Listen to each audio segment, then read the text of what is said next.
একটু রান্না একটু রুহের খোরাক, এই নিয়ে আমাদের আজকের যাত্রা। কিচেন টু কোরআনের নতুন পর্বে স্বাগতম। রান্না করব গরুর মাংসের বিরিয়ানি, আর হৃদয়ে থাকবে সূরা বাকারার ৬ নম্বর আয়াতের শিক্ষা। চলুন শুরু করি আল্লাহর নামে। বিসমিল্লাহির রহমানির রহিম।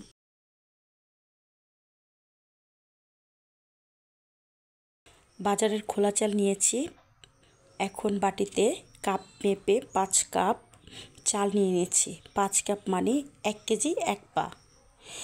কড়াইটা গরম করে তার মধ্যে তেল নিয়ে নিচ্ছি। আমি একটু বেশি করে তেল নিব, কারণ এই তেলে আলু ভাজবো, বেরেস্তা ভাজবো এবং গরুর মাংসটা রান্না করব। একই তেল দিয়ে আলুটা একটু ঢেকে ঢেকে ভাজবো, তাহলে আলুটা সিদ্ধ হবে। আর জালটা কম দিতে হবে। মাংসগুলো ধুয়ে ঝরিয়ে নিচ্ছি। আলুটা ভাজা হয়ে গেছে। খেয়াল রাখবেন আলুটা অল্প জালে ঢেকে ভাজতে হবে।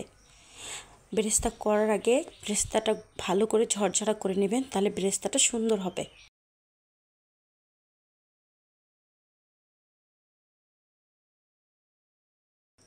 আমি রাঁধুনির বিরিয়ানি মশলা দিয়ে আজকে বিরিয়ানিটা রান্না করব। অন্য মশলার তুলনায় রাঁধুনি বিরিয়ানি মশলাটা খুব পারফেক্ট রেজাল্ট পাওয়া যায়।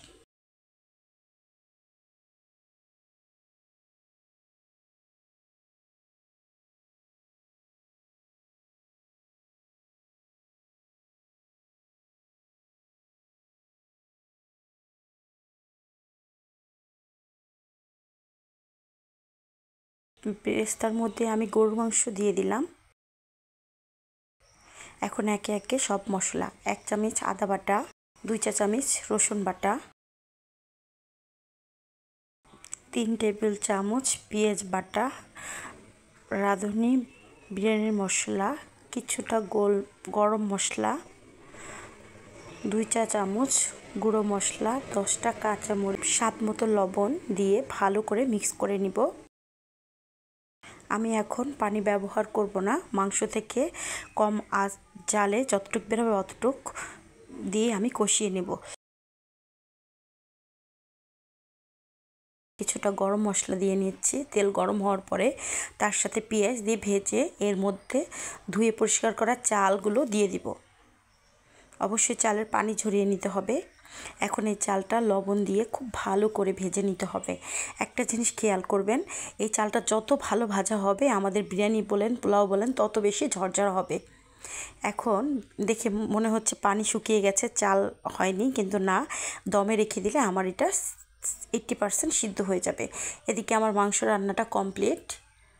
এখন আমি এই 80% সিদ্ধ রাইসের মধ্যে আমার রান্না করা মাংস, আলু, বেরেস্তা, কিশমিশ এগুলো সব দিয়ে দিব।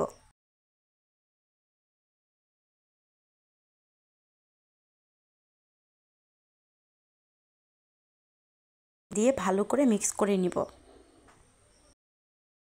আজকে আমরা সূরা বাকারার 6 নম্বর আয়াত আলোচনা করব। ইন্নাল্লাযীনা কাফারু সামাউন আলাইহিম ওয়া আনাযাতাহুম আম লাম তুনজিরহুম লা ইউমিনুন। বাংলা অর্থ: নিশ্চয়ই যারা কুফর করেছে তুমি তাদেরকে সতর্ক করো অথবা না করো, তাদের পক্ষে সমান, তারা ঈমান আনবে না। ব্যাখ্যা ও শিক্ষা। এ আয়াত আমাদের এক গভীর বাস্তবতা শেখায়। সব মানুষ হৃদয় হেদায়েত গ্রহণ করে না। কেউ নিজে নিজে গাফলতিতে এমন দূরে সরে যায় যে সতর্ক বার্তা তাদের হৃদয়ে পৌঁছায় না।